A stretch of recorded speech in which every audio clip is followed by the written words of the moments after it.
you look in cryptography textbooks, then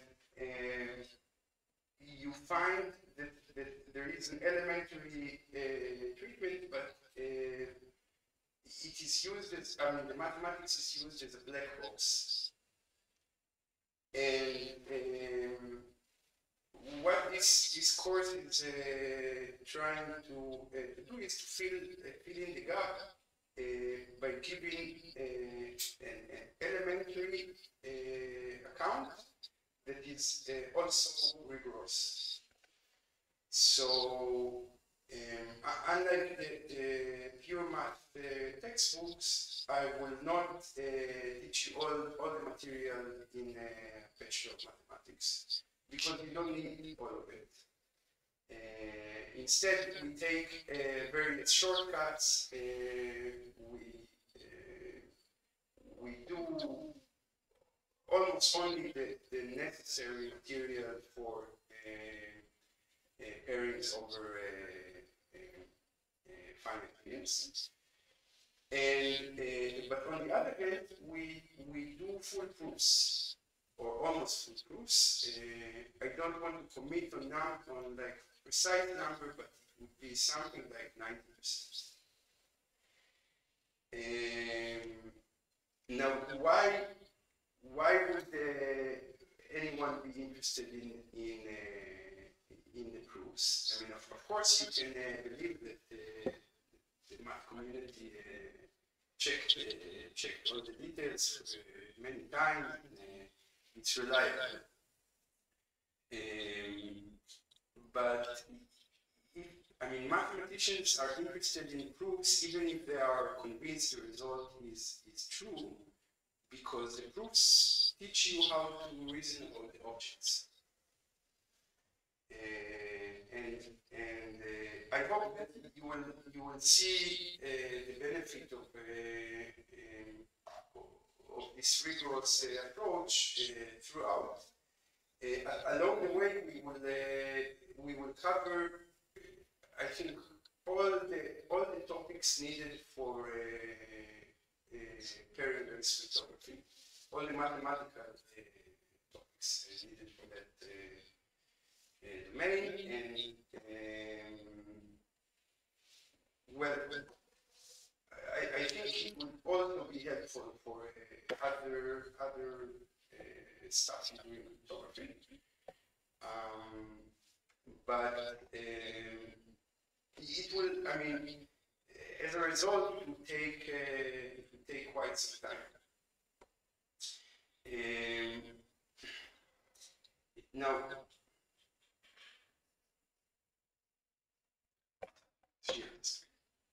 it's not shared. So maybe I disconnected. I think that. No, you're not. You just shared. But I did share it before. Okay, never mind. Okay. Yeah. So I will start with the motivation. An elliptic curve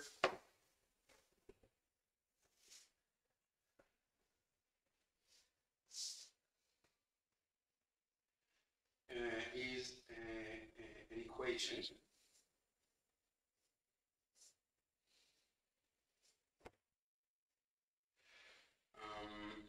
y squared equals x cubed plus ax plus b.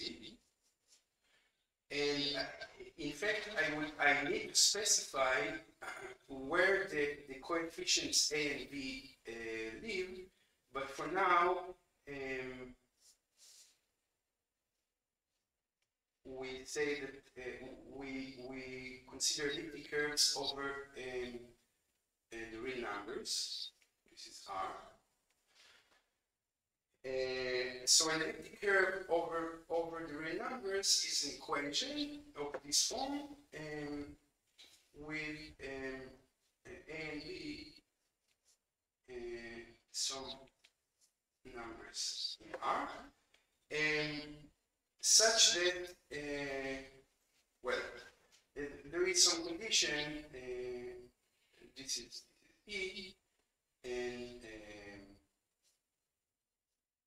we wanted the discriminant E, which I don't remember the formula now, but it should be very easy to find. Some combination of the coefficients, which is called the discriminant, is assumed to be non-zero. And for an elliptic curve, we can consider the R points. This is denoted as ER, and it's the set of solutions to this equation. So it's the set of all pairs x, y, such that x, y is in the real plane, R squared, and x and y satisfy this equation, so y squared equals x cubed plus ax plus b.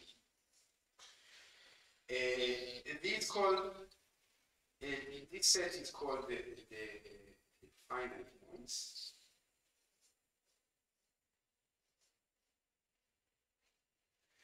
And we add in addition another point which I denote as O or 0. This point is called the point at infinity.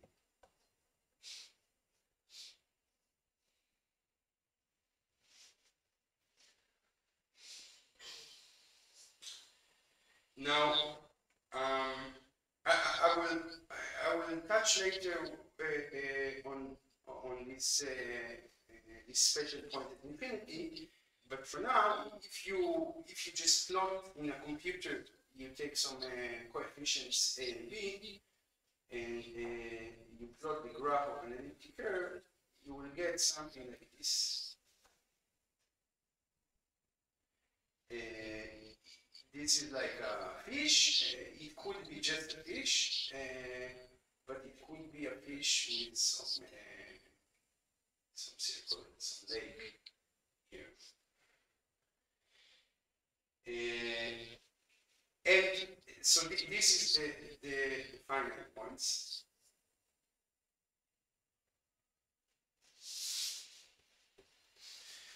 And if I take 2 points, let's say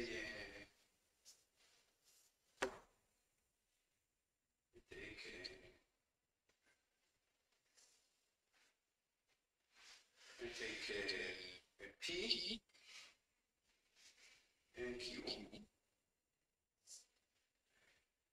Let's remove this simplicity. Then the line going through P and Q, generically, let's say, would have to intersect the curve E in a third point. And only in one additional third point. And the reason, I mean, we will prove it, but the reason is that E is a polynomial of degree 3. And a line intersects a polynomial of degree 3 in exactly 3 points in the generic case. And then in the non-generic case, it intersects the curve E in 3 points if you count multiplicity correct. Again, we will touch this later. So there is another point which I will denote as P star Q. And note that the equation is symmetric along the x-axis, right? Because this is y squared equals something. So I can reflect along the x-axis by simply taking a minus of the second coordinate, which this point P star Q, it has two coordinates, right?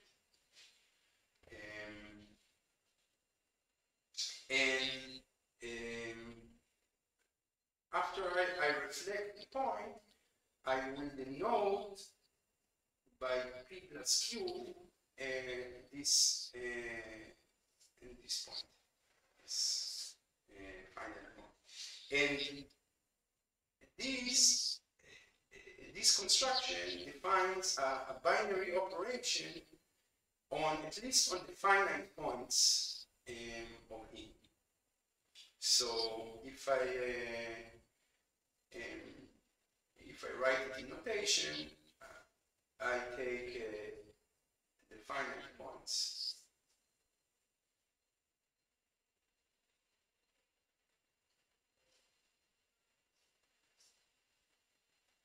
of E times itself.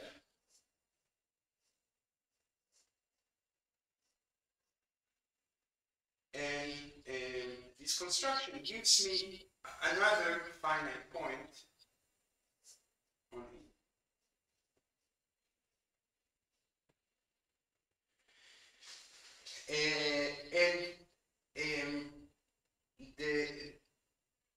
The surprising effect is that this operation is associative in the sense, so this is associative.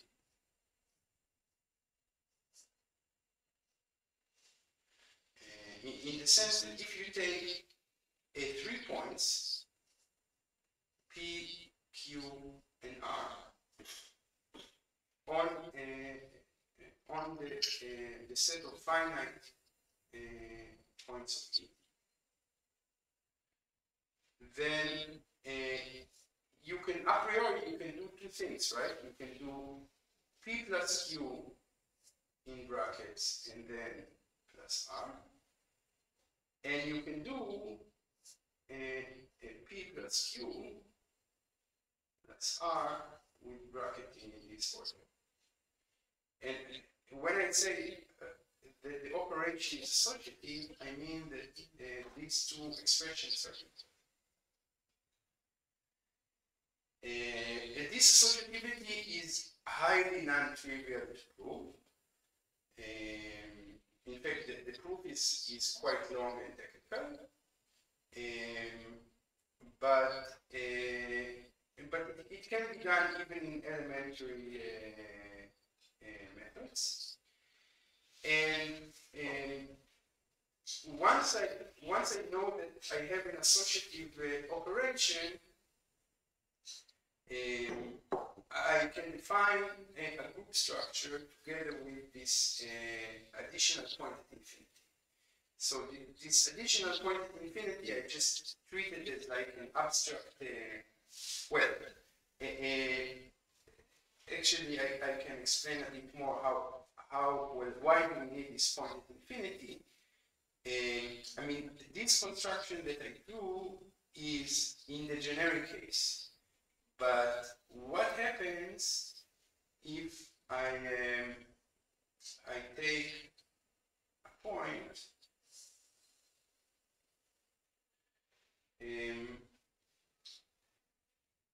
let's say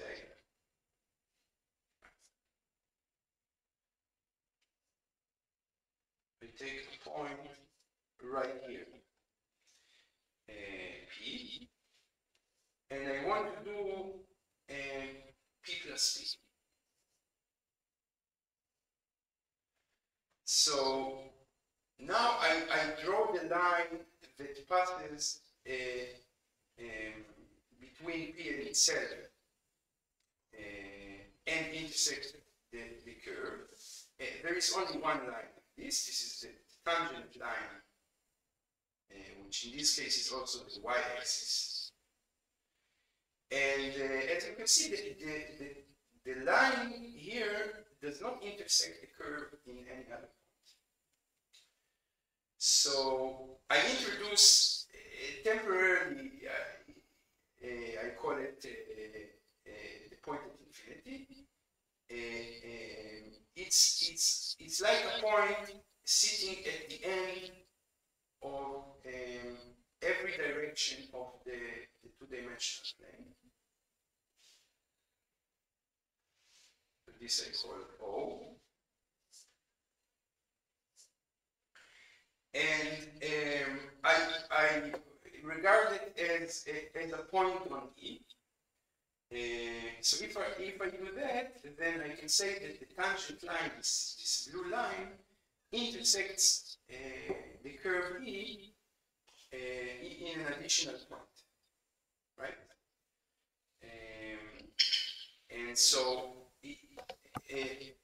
according to the recipe I described before, it will be that P plus P is equal to O. And this is not just for the point in the edge. You can take another point, for example, Q, and you look at the reflection of Q along the x-axis. So this we call minus Q. And again, according to the recipe, the construction I described before, in order to do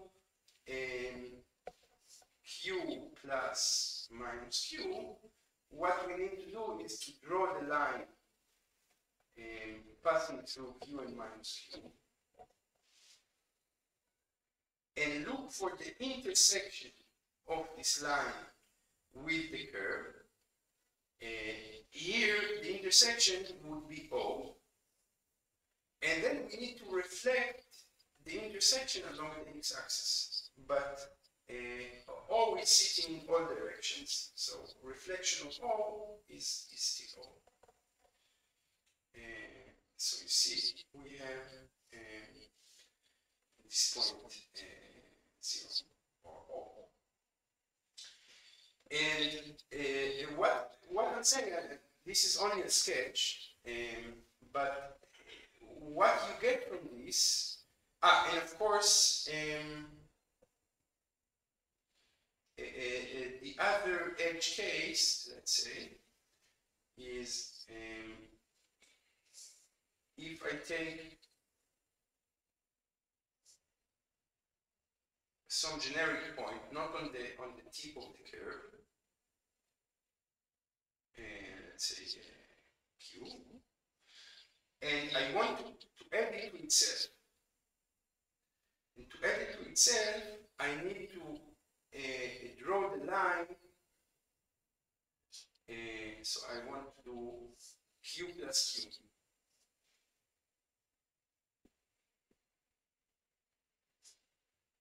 So to do Q plus Q, I will draw the line passing through Q, and this would be the tangent line of the curve.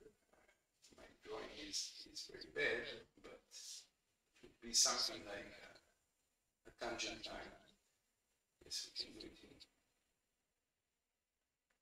We do it here, it looks like a tangent line. And this tangent line is guaranteed to intersect the curve in a third point. Again, this point, if this is the point we started, and then this is what I call Q star Q. And again, I reflect and I get what I define to be Q plus. So, all in all, what you get, and again, this is only a sketch, is that the collection of all finite points with the point at infinity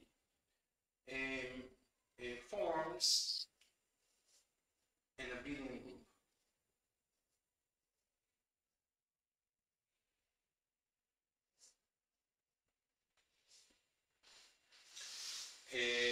Which means you have a binary operation, it is associative. It has for every element the inverse to the element. It has a so-called zero element, which we denote as O. And yeah, so this is an abelian group. Now,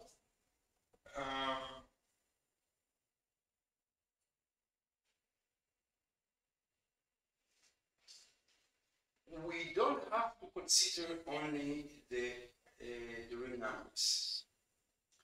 So in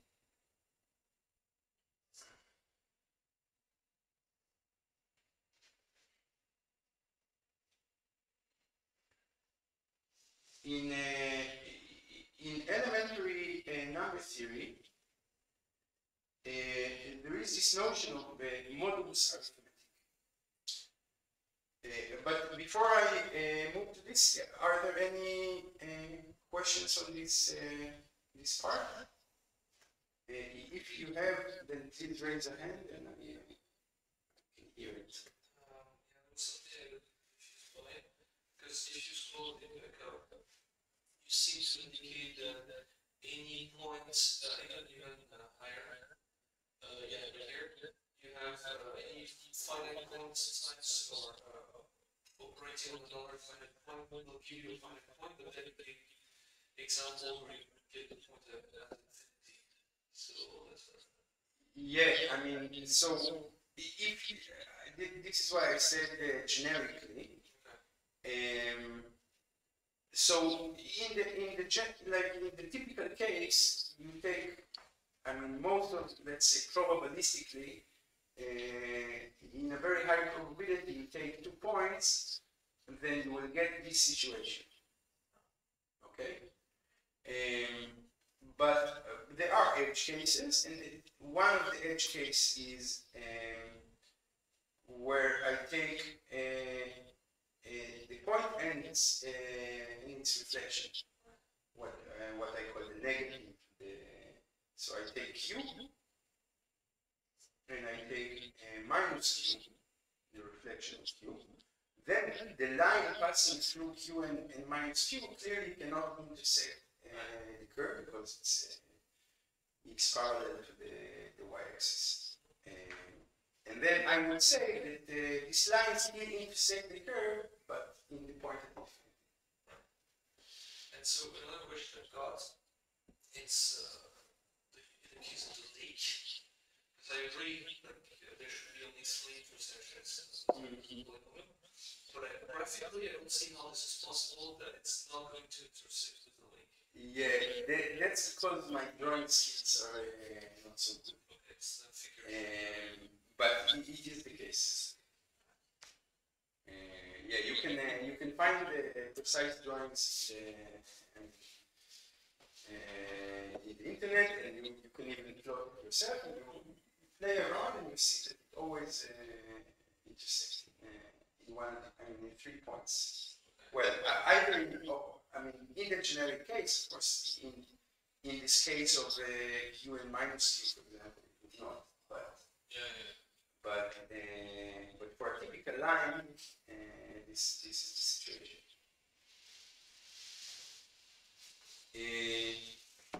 Any additional questions from online? Maybe I have one question. Yeah. Is there any particular reason why we use this elliptical? Why don't we just use maybe a square, I don't know, square cubic function, which is much more easier? What's the idea behind this one? Yeah, okay, so of course you could have said why not using so maybe before moving to this modulus arithmetic. Why not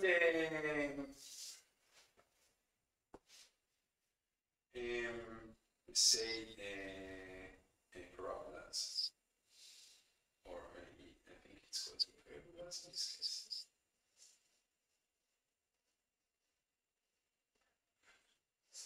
I mean, it also, in my drawing skills, it would be, this is like a parabola, right? That's a parabola. Something like that. But then, this is a degree 2 polynomial. That's true. And when we take 2 points, so this is one of the issues. When you take 2 points, it would simply intersect. You don't have the third intersection. Because it's a degree 2 polynomial. I didn't prove it, but this is you can actually like just experiment a little bit, and you see that in the generic case you don't have you don't have 3 points of intersection. So then what you do, you because we are interested, this would be, let's call it P, and then I could do P of R. I can even join the point of infinity, but how do I define the group law, right? So I have like P and Q, and how would I define P plus Q? I can reflect. I can reflect along the x-axis. This is still symmetric, but I don't have the third intersection. And yeah. Right. And so even in the case of like x to the power raised to the power of 3, which would still look like most of the time you will have an intersection, but because some in R it's not, it cannot always be I can't say it in English, but it cannot split over R3 all the time. You will not always get a solution to your equation, and therefore you are not able to define that. So the situation with the roots, and this, so we have this equation, y squared equals x cubed plus ax plus b, and you can look at this is e, and there is this polynomial se of x, which is x cubed plus ax plus b. This is a polynomial in only one part. And you can look at the zero of SE. These are all the x's in R such that SE of x is 0. And it turns out that a polynomial of degree 3 over the real numbers can either have 1 or 3 roots. It cannot have 2 roots. And if it has 1, then the graph of the elliptic curve would be just this fish. And if it has three roots, then it would be the fish in the lake. Okay. So this is the situation, but again, we will do the details once we get there, but it will take us time to get to this point. Yes. Where can I find the notes that you're referring to? Where do you find the notes? In my website. So we will post the link in some of the email correspondence. Thank you.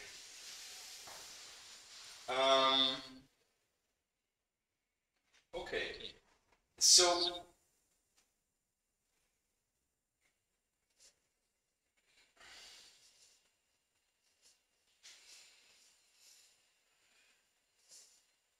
in elementary number theory, there is this notion of modulus arithmetic, and this is like the best analogy, I think, is the arithmetic of a clock.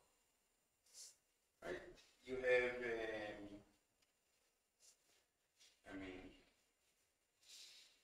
zero, but it's 1 up to 12, but 12 is equal to 0.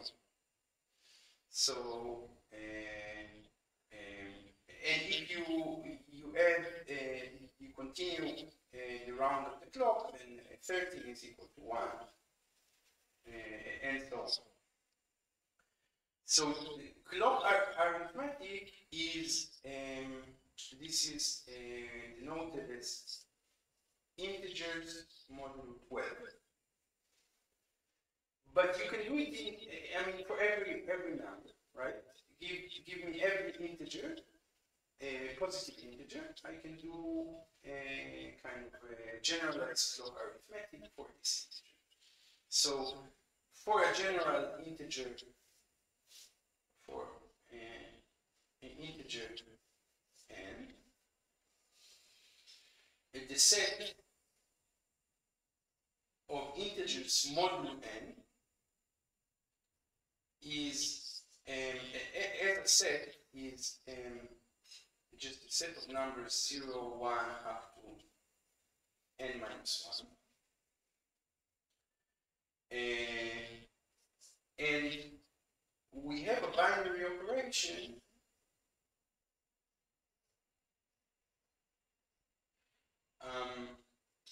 that takes a and b,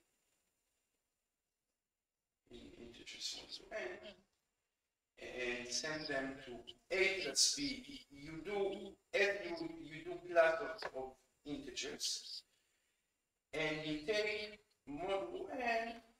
It means that you write a plus b as qn plus r for r strictly smaller than n. This you can always do. This is like long division, or division with the remainder.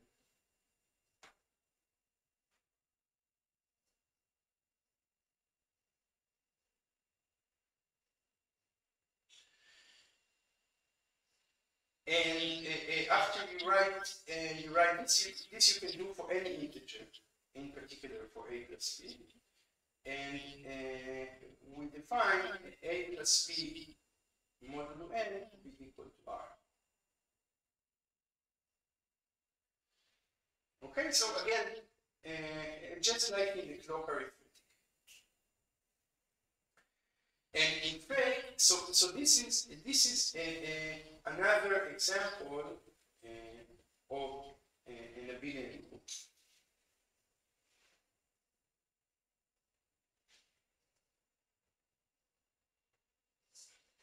And if I mean the zero element, so 0 is the neutral with respect to addition, and if a is some element in integers modulo n, then a minus a is defined to be n minus a, which is is again a number between 0 and n minus 1. So it's a number in Cn, and a plus minus a is n, but n is equal to 0 modulo. So I get that every element has an additive mean. This is called the additive inverse.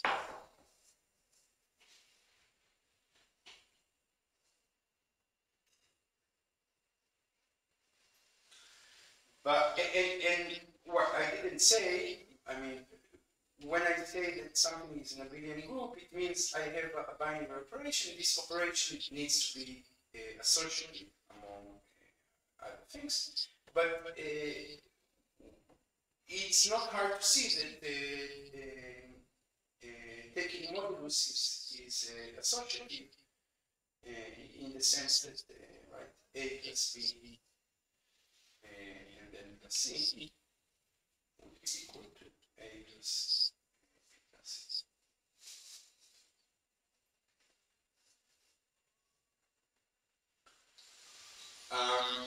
But I don't have to restrict myself only to addition. I can do also multiplication. So we can do the same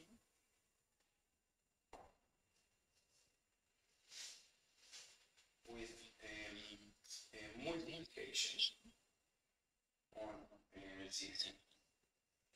So then I take A and B in Zn. Does it have to be the n star turning to 0? Or No, I can multiply every element with 0 and I get 0. yeah. So A times B, right, is I can write it as again Qn plus R for some R. And I say that A times B is equal to R modulo N. And this is again an associative binary operation. It also has a neutral element with respect to this operation, and this is the element 1. So 1 in Cn is neutral with respect to I denote it like this: multiplication modulo N.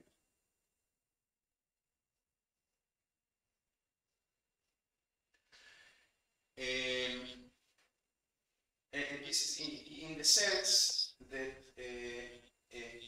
for any A in Zn,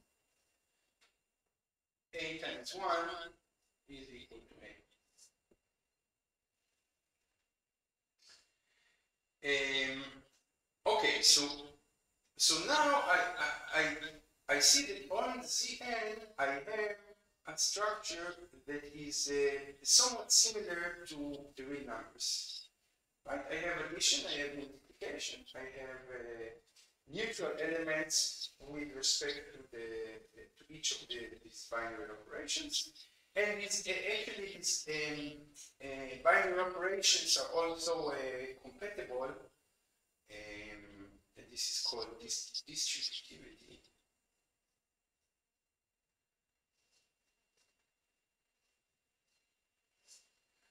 It means that for any A, B, and C in Zn, if I do A times B plus C, then I get AB plus AC.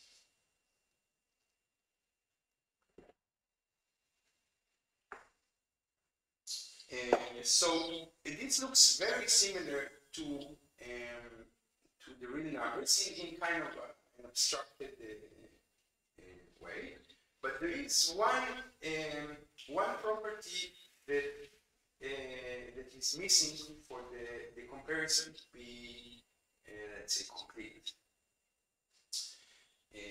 That is so unlike R,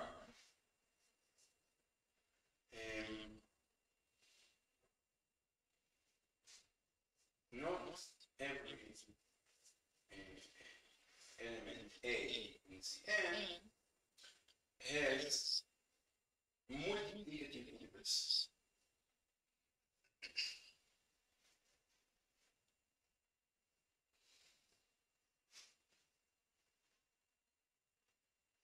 Multiplicative inverse, I mean some element that I denote as A minus 1. Not every, I should say, non-zero element, because of course in the real numbers, you don't have a multiplicative inverse for the zero element. So multiplicative inverse is some element a minus 1 such that a times a minus 1 is equal to the neutral element of the multiplication.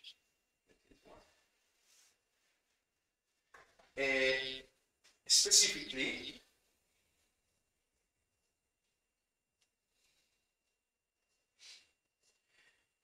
if n is equal to k times l, with k and l bigger than 1, then k and l are elements in Cn, and k times l is equal to n, which is equal to 0 modulo n. So in Zn, k times l is 0. And if k minus 1 would be multiplicative inverse,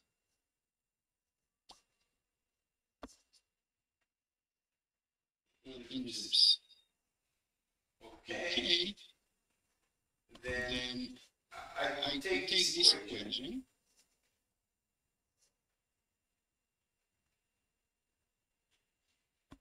and I multiply this equation by k minus 1, k minus 1 times k times l is equal to k minus 1 times 0, but k minus 1 times 0 is 0. K minus 1 times k, if I had a multiplicative inverse, it would be 1. L stays as it is, but 1 times L is simply L. You get that L is equal to 0. And this is a contradiction. So, this is like a non-formal proof, but it tells you that if n is not prime, you cannot have multiplicative inverse in Z modulo n. On the other hand,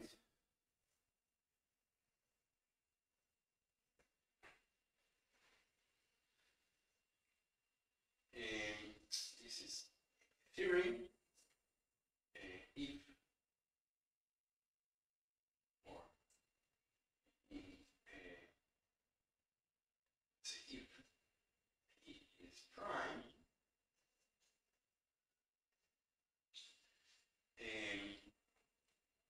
every non-zero element in CP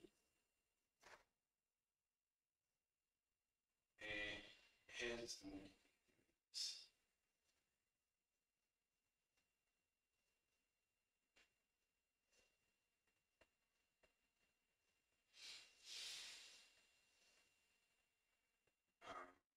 Okay, so this, of course, it takes a bit time to prove. It's not very hard. And what we get we denote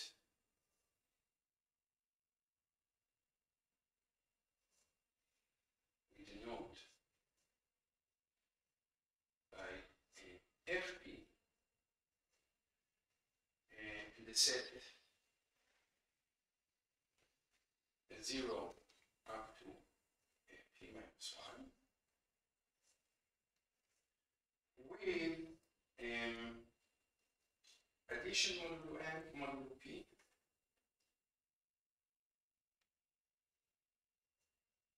and multiplication. And this is analogous to the real numbers. And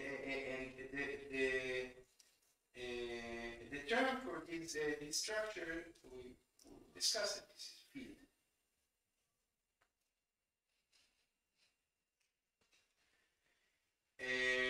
Okay. So I want to get back to elliptic curves, but I think maybe now is a good time to take questions and take a break. Are there any questions on this part of modulus?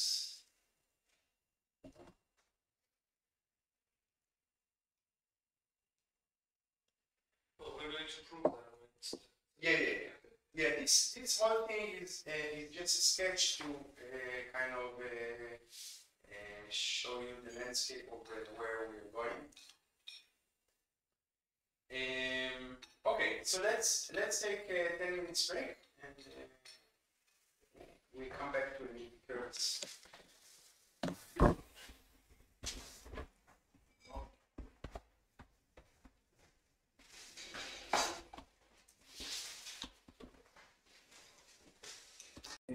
So we have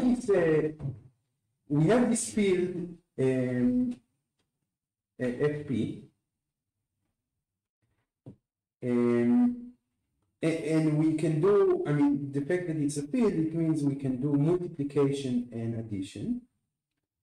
And this means I can consider polynomials over FP.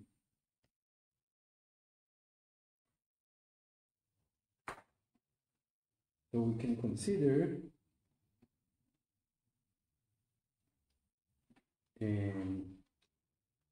polynomials, let's say in two variables.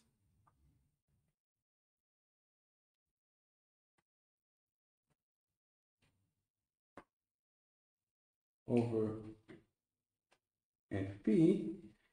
A typical polynomial over Fp in two variables would be fxy equals, let's say, degree 3, or maybe degree 2 polynomial would be some a x squared plus b y squared plus c xy plus dx plus e y plus f. With the coefficients are now elements a, b, c, d, e, f are now elements in Fp. And we can consider also the set of roots of a polynomial, right? This is the notion denoted as the solution set. Solution set of F is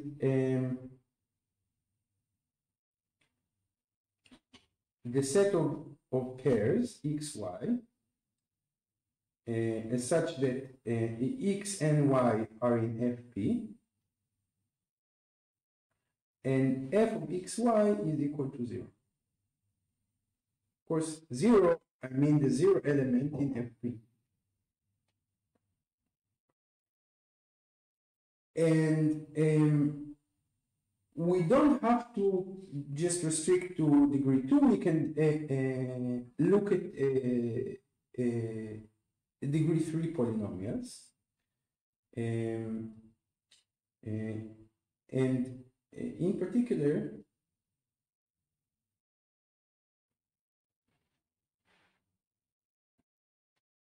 if let's call it phi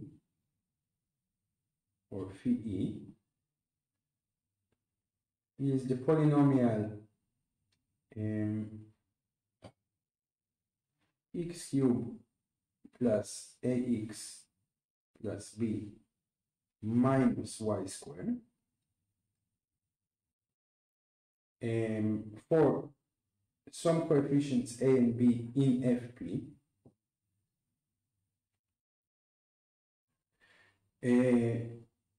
We can consider the set of all solutions to this polynomial. The solution set of Phe, this would be, I mean, what we denote is the finite points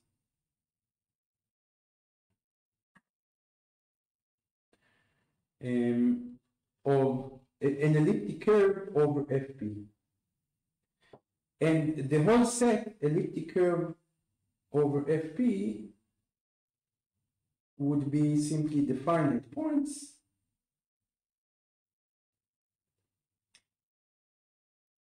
and the point at infinity. Some additional symbol that we will define how it behaves algebraically, and given any point, given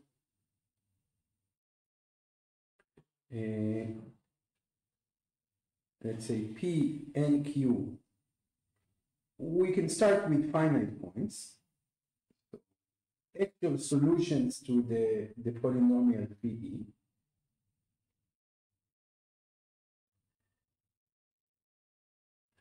We want to define P plus Q.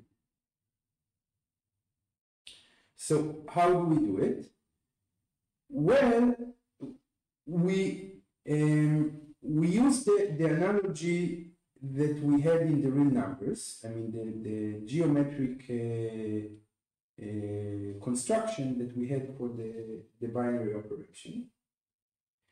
This means that we need to draw the line between P and Q. What does it mean to draw a line between P and Q in over Fp? Well, a line in Fp, well, it's actually in Fp squared, is the solution set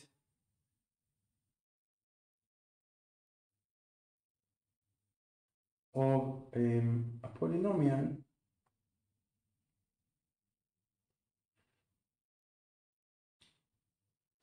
ax plus by plus c. In other words, a line L is the set of all x, y in Fp squared, such that ax plus by plus c is equal to 0. Okay, so we have kind of an abstract notion of a line. A line is just a solution set for a linear degree 1 polynomial. And it turns out, so if I have 2 points, P and Q, which are finite, it means each of them has coordinates. So let's write P is equal to Px, Py, and Q equals Qx, Qy. And just like you know in high school mathematics, you can construct the line between P and Q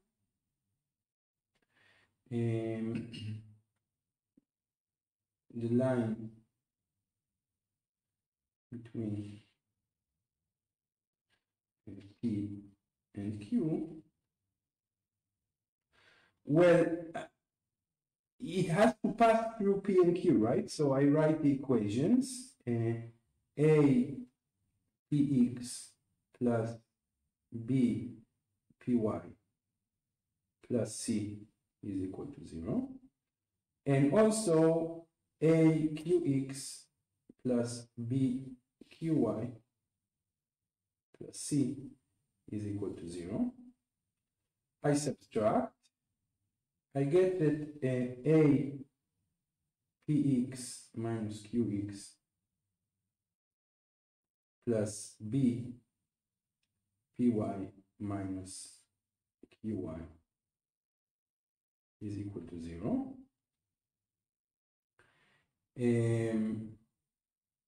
Actually, okay, and I have these two equations, right?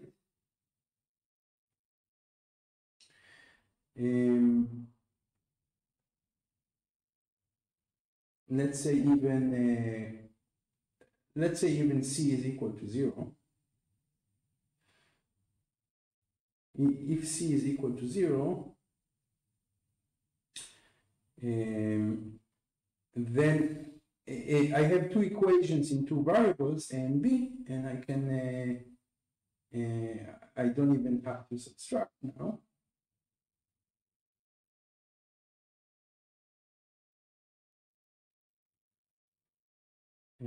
I can solve for A and B, and I get some expressions. I mean, I don't want to spend time on writing them now, but I get some expressions for A and B with the initial data of Px, Py, Qx, and Qy. So I get a line, and this, so one can show that this set of two equations, two linear equations, have a unique solution, A and B, over any field, actually, and in particular over Fp.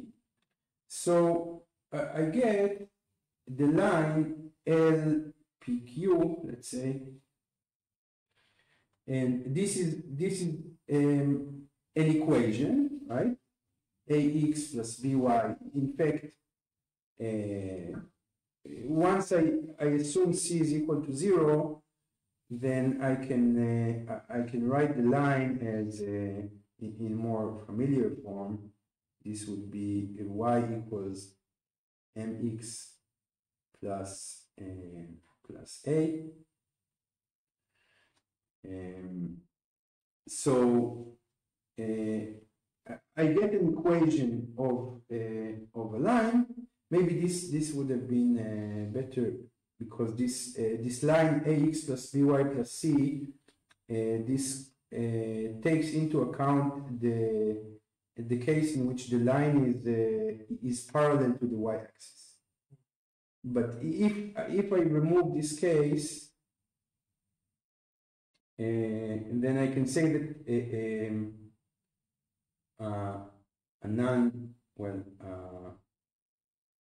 an ordinary line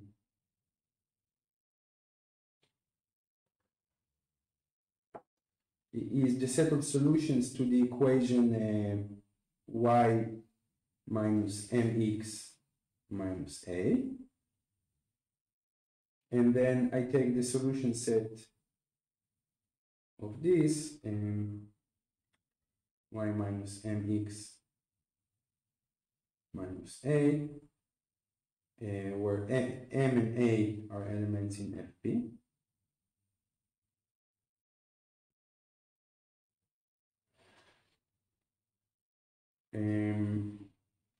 And then the equation here is simplified. It's just maybe it's a bit better to do it like this. So I have y is now py, minus m px minus a, and I have the same for q.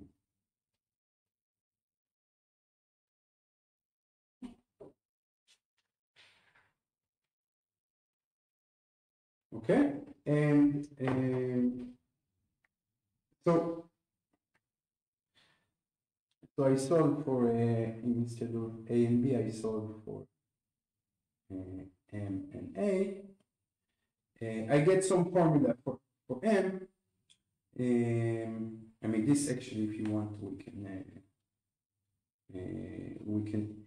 can write it down. This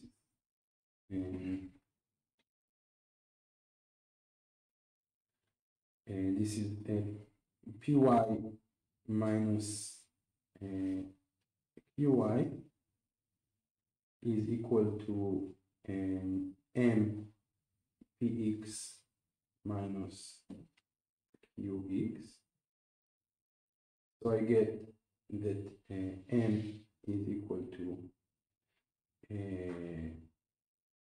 py minus qy divided by px minus qx.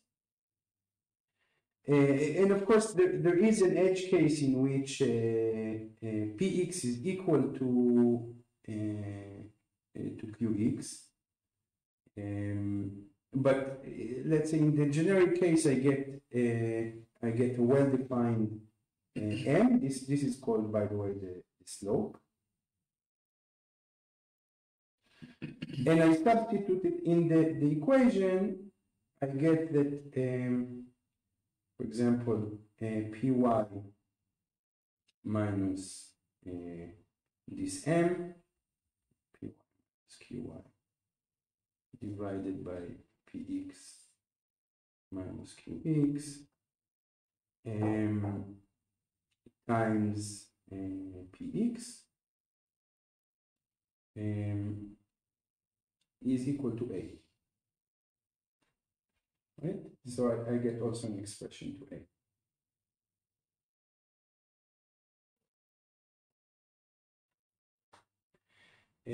So I mean, with this abstract definition of a line, I get a line between 2 points in fp squared.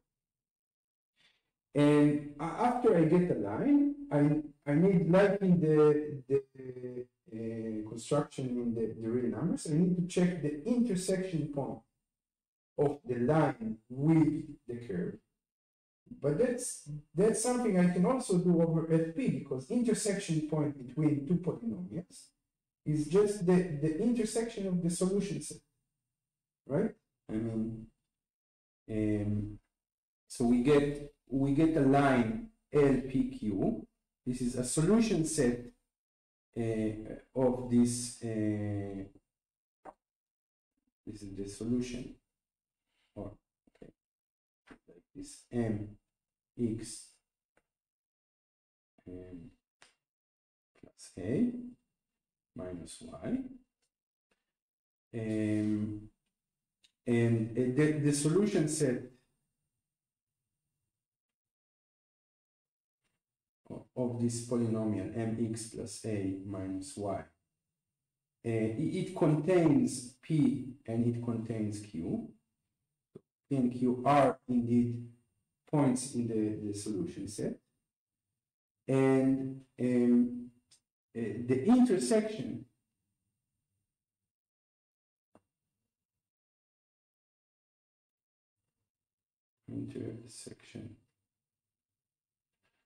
of E and LPQ is simply the intersection of the solution set. So you take the solution set of phi E. Phi E is this defining polynomial of what we want to be an elliptic curve.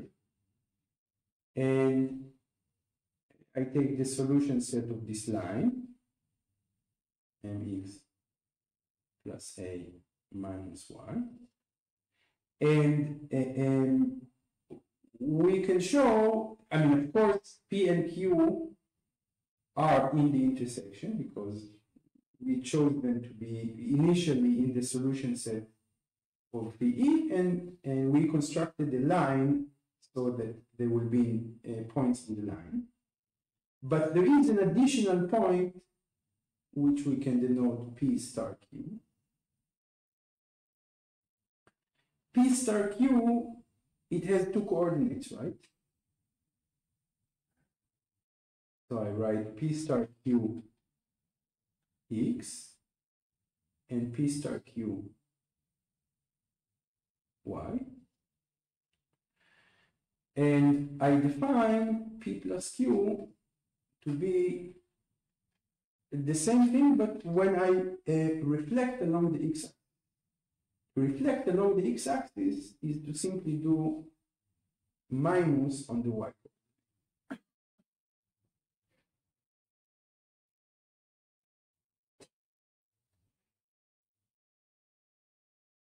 And minus, of course, I mean in FP is just taking the additive inverse of this element in FP. That is, I take P minus the element. And miraculously, or maybe not so miraculously, this gives me an abelian group structure on EFP. Is an abelian group.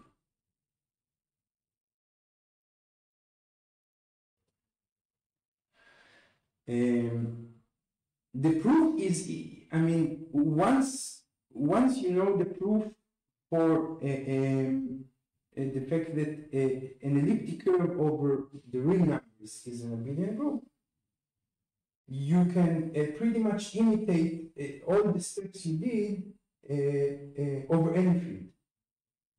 I mean, the construction, we had this geometry, right? But the geometric construction involved things that we can imitate algebraically. That is, we need to draw a line. To draw a line is simply take the solution set of a linear polynomial. We need to take the intersection of the line with the curve. This is just taking the intersection of solution set of polynomials. And we need to reflect along the x-axis. This is just taking the additive inverse of the y. Okay? And so once you know that this is an abelian group over the real numbers, you get almost automatically that it's an abelian group over any field.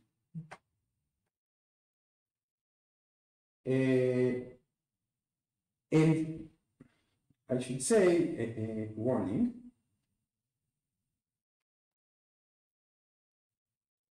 I mean, let's say P is large.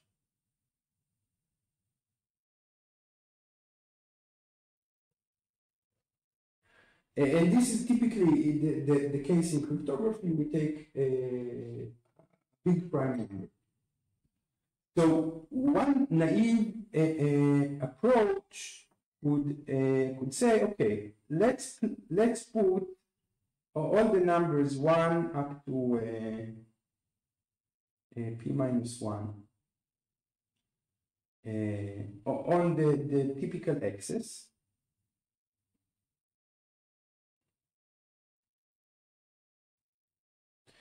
And just plot the discrete solution set of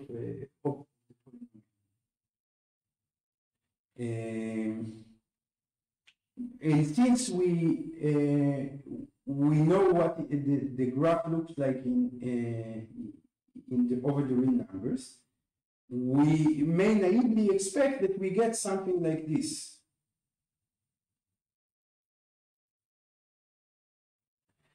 But this would be radically wrong.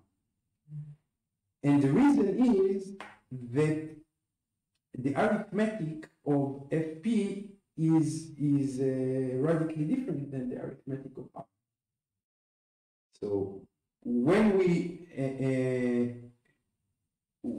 do, I mean, we look at the solution set, right? This y squared equals x cubed plus ax plus b. You can look at, I mean, if I give you some a and b between 0 and p minus 1,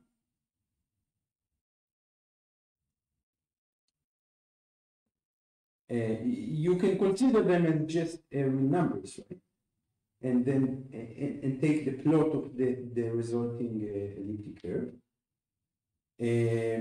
But when you consider them as elements in FP, I mean, for example, when you do y squared, if y is bigger than square root of p, then y squared is bigger than p, and so y squared would need to be something else than the actual real number y squared. It would be some modulus. So the result is that you get, if you plot it over fp, I guess you could say that maybe up to some around the square root of p, you would get something similar to the square root, or maybe a cube root, because we also need to consider that x cube is not modulus. So up to around a cube root of p, you would get, I mean, the arithmetic of fp is just the arithmetic of real numbers. So you would get a portion of the graph that you are used to see in over the real numbers. But after that, you get gibberish. I mean, there is no way to make sense of this, of the things that you get. You actually get various scattered points all over the place. So the geometry in the naive sense is ruined, and you cannot expect that the typical construction of a line between 2 points, even if you take 2 points here, the line between them may contain, I mean, the line is simply the solution set, so it may contain some points here, right? The line between, even if you take some points here, P and Q, the line between them would not look like a scattered plot of a line over R, right? It would. So we lose, what happens when we work with FP is that we lose the naive geometric properties. And I guess here it's like there's a nice insight of Freud that analyzed the Ten Commandments, and he said, I mean, he was not religious in any sense, but he said the most important commandment to human thought is do not make statue or a mask. So think of God abstract. And this, we have a bit of an analogous situation. I mean, if you want to understand elliptic curves for cryptography, you cannot think only on the graph of the elliptic curve over the real numbers, because the geometry is completely ruined over FP.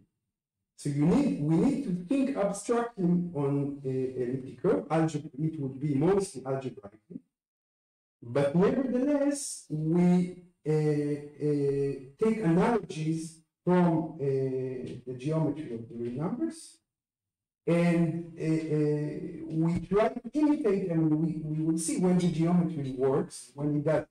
Turns out that quite a bit of it transfers to the general algebraic case. I mean, you can talk about smoothness, for example. You can talk about tangent line.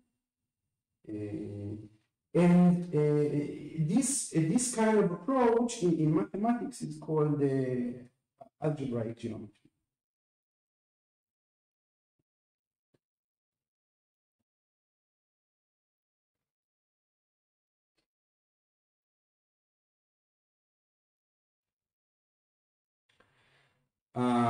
Before I move on, any questions on this part?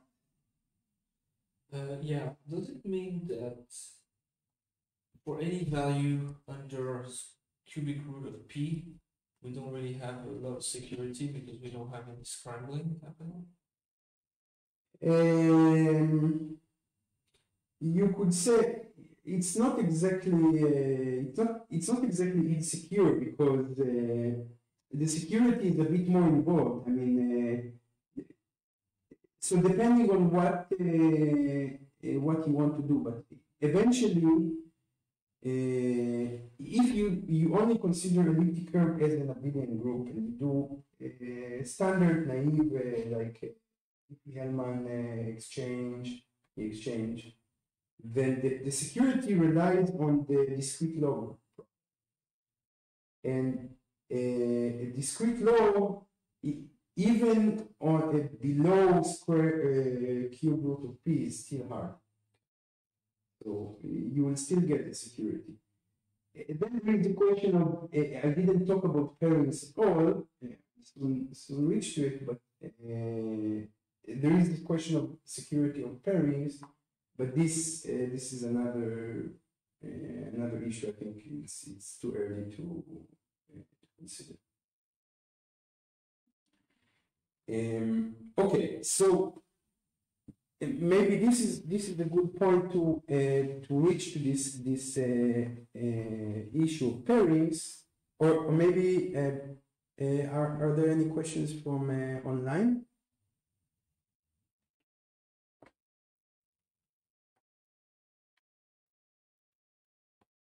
Okay, so I said that there is this a surprising property that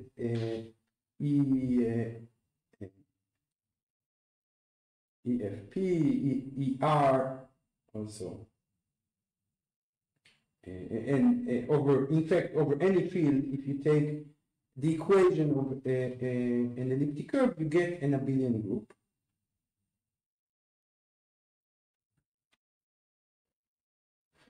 But in fact, there is an additional structure on the set of solutions of an elliptic curve that makes it even more more special and more useful for cryptography. And this is the so-called pairing.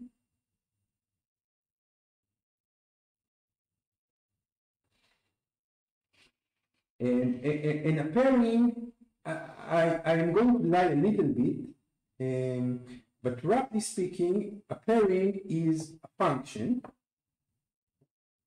from the set of solutions, I mean the set of points of the elliptic curve, times itself,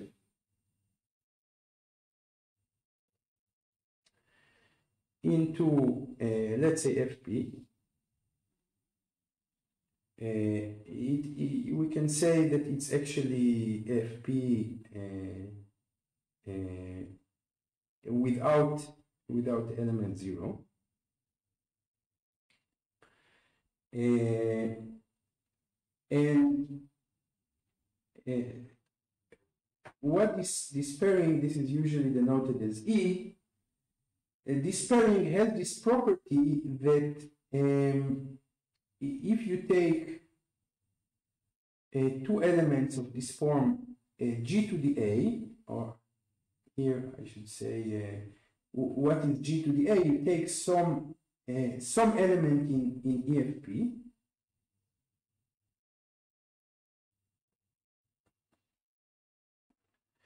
And G to the A is simply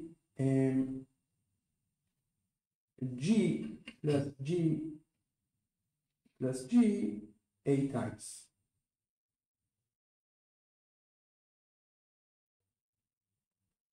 So A is an integer.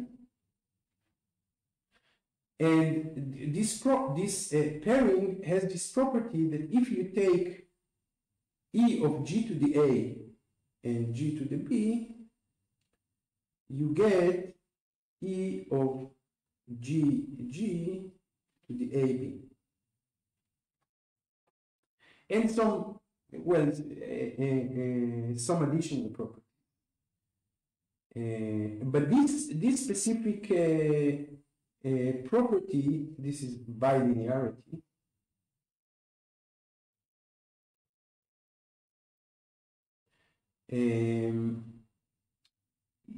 gives you a very important structure on elliptic curves that does not, I mean, it's usually if you take just arbitrary abelian groups instead of elliptic curve groups, you cannot, or it's very hard, most of the time it's impossible to construct a pairing between I mean the abelian groups that you choose. So the elliptic curve gives you this additional, I mean the elliptic curve group.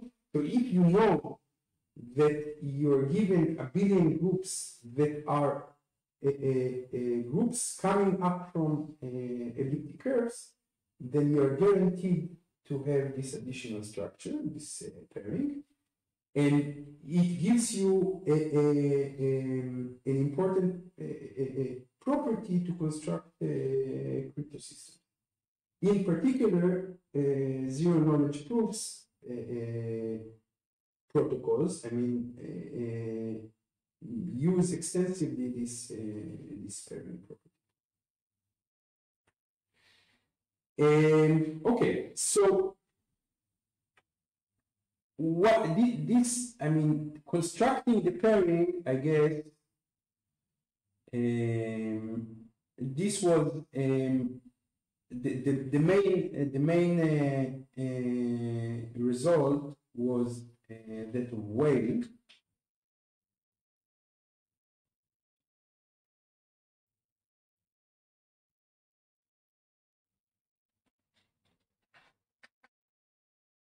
And I don't remember the year, but this is it's somewhere in the first half of the 20th century. And as we will see, you have different sorts of pairings, but they all follow from the Whale pairing. So this brings me to what is the path roughly that we're going to take. So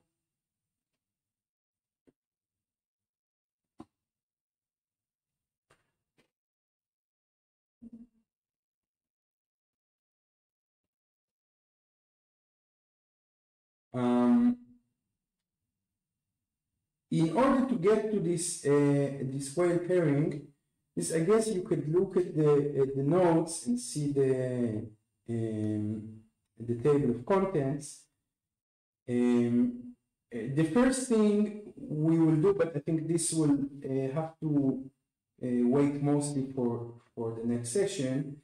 We need to talk about set theory. Set theory is going to be like the machine code of all the mathematical constructions we will do. So it is worth to spend a few sessions on set theory, what is called naive set theory, not axiomatic logic set theory. And we will get to it. You will see that there are some even in this somewhat dry setup, there are some interesting phenomena. Then we move to groups. What is used in cryptography is mostly abelian groups, but not only. In a bachelor in mathematics, you have a special course in set theory, you have a special course in groups. Most of the course in university on group theory, we don't cover because we don't need. We need mostly abelian groups and a little bit of non-abelian group theory.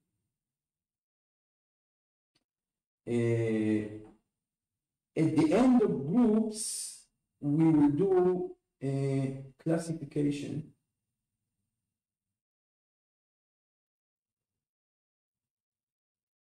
of finite abelian groups.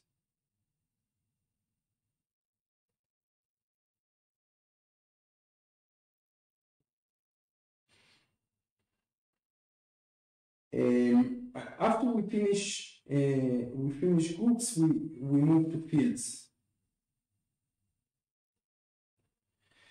Again, in university courses, field theory is an entire semester. But we will cover it much more quickly, but still it will take time. And the key result that we want to take from field is a classification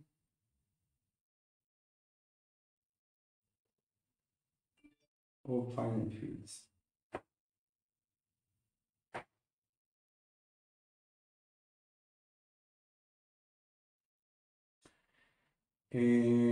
Then we actually start touching elliptic curves, and here there are quite a few topics that we need to cover before we can construct the well pairing. So one of the topics would be the group law.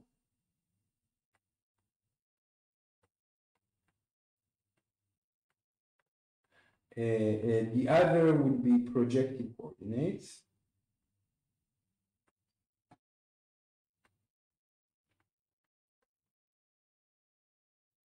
Then we will have quite a long section on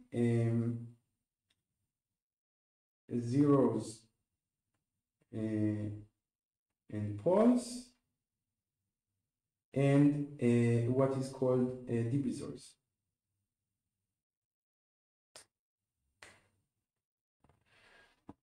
And from divisors, we will move to, I think, well, I'm not sure what would be the order, but there is an important construction by Miller that is used in implementation of pairings, but we will also use it theoretically to prove some properties of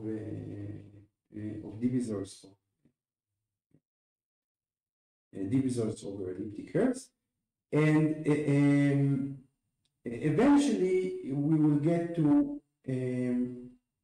there are some topics in the middle. We will get to well pairing.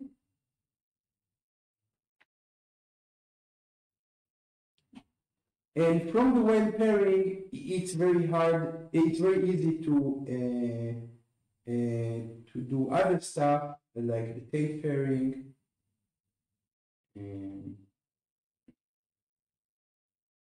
there is also eta pairing.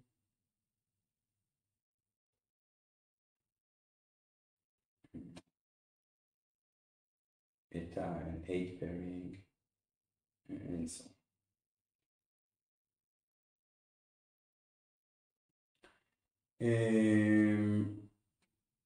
Yeah. So and finally, I guess this would also be a nice chapter to do is what is called pairing friendly curves. So these are specific curves that are designed to be efficient and nicely handled in pairing-based cryptography.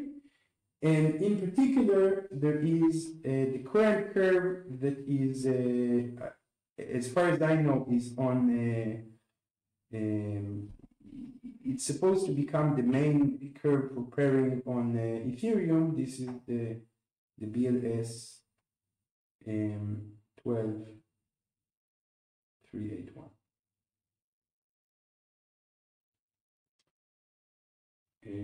So at the end of the road, you should be able first to understand the specific details of pairings in general, and also how to handle some pairing friendly curves. Any questions?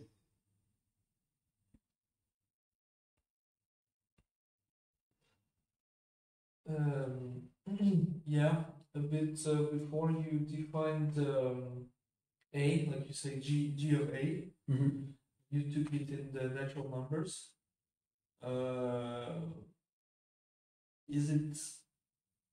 Does it always have to be? Because there's something I think called scalar field, I think. And I was wondering, from what I understand, it's not. Oh, okay. Typically, for example, if you look at BLS, it has a non-infinite scalar field. It's a finite field. Is that like? Okay, I'm trying to come up with a question that makes sense. Yeah, I think I understand what you're asking. Like, is it secure if it's infinite, basically? So we always, in cryptography, we always work over finite. Otherwise, because you need it to be computationally feasible. But in this part where we do G to the A, I said that A is in the integers, but I might as well just put A in ZP. Right. So if A is if A is bigger than P, I take modulo P. Right, but what I mean is it still secure if it's bigger than if it's not finite? Like even theoretically, even. I don't exactly know how to answer the question. I mean, what you need.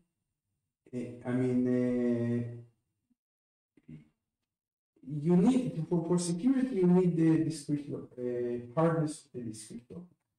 If you do things over the real numbers, then discrete log is actual log, and log can be computed efficiently. So it's not so good. If you work over the rational numbers, you can define, right? You could define E over Q, the rational numbers. And there, it's not so clear to me what would be the hardness of discrete log. You could imagine that you could do discrete log. You take a rational number, you do discrete log over the real numbers, and you look if the result is a rational number or not. So in a way, discrete log would not be that hard. And okay, there are other examples, but I think these are the main two examples of infinite fields in which I expect that the discrete log would not be a secure, not be a hard problem, so would not be secure. And yeah, I mean there are other reasons that in cryptography we actually work for finite fields. I mean, eventually we need to encode our index or ciphertext and so on, and integer arithmetic is the most efficient.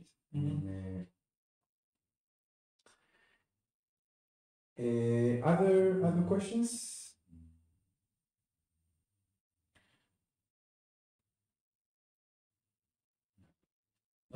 I have a request. We look at the organization. Yeah. At the end of the course, can we look into this stuff called there's a Goldilocks field. Like there are Nova. There are some systems that are built on top of some very like curves with very small field sizes. Okay, so curves with of fields of characteristic 2 or 3, you mean? Like 2 to the fields of 2 to the power of something? Or, so this is called characteristic 2. We will cover, but we could, I mean, at the end of the course or whatever, we could do many things, and this would be one of them. But what I suggest, what I plan for the main course, and this will take a while, as I said, is to do things away from characteristic 2 and 3. So the prime number p in fp, in our case, we will consider elliptic curves over fp, and p would be different than 2 or 3. And the reason is that the theory is much simpler. It simplifies significantly over these primes, and the vast, as far as I know, the vast majority of the cryptography literature is with big primes. So it would, I think it would be best for most of the people to assume that p is different than 2 and 3, and then the theory simplifies a bit, even more than a bit, and you still get most of the body of literature. It's not so hard afterwards to extend the case to primes 2 and 3, and this I mean eventually the course gives you tools that would allow you to read more or less to read yourself even the kind of the other cases.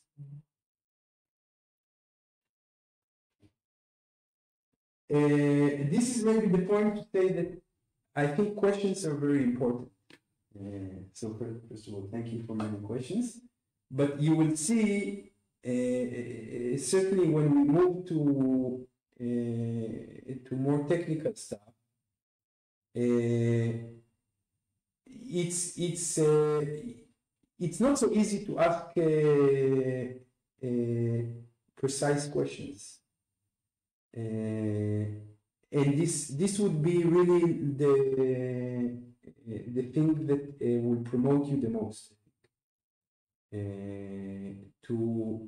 To insist on trying to ask questions. I mean, if it's not so precise, it's not, you know, it's not a big deal. But eventually, we try to make the precise questions. And even if you have silly questions, it could be about notation, it could be about what is out there outside of what I talked about. It could be about a specific reasoning that I explained that you didn't understand. Ask questions. This is very important, both for you and for me, because then I know what is missing.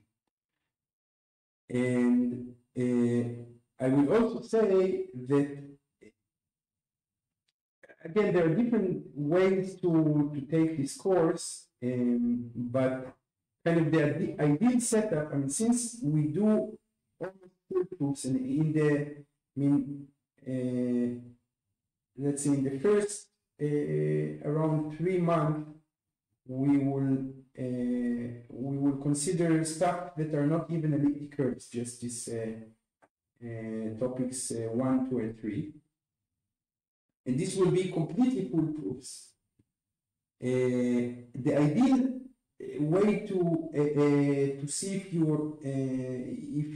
your understanding is to have some kind of like a airtight understanding. That is, you understand all the steps in all the proofs. If it's a little bit less than airtight, it's also okay. But if you lose too much air, you can apply. So pay attention to it. Eventually, the things will depend on each other quite significantly. So if you don't understand one part, ask about it. Otherwise, you may get lost. Any questions from online before we end the session?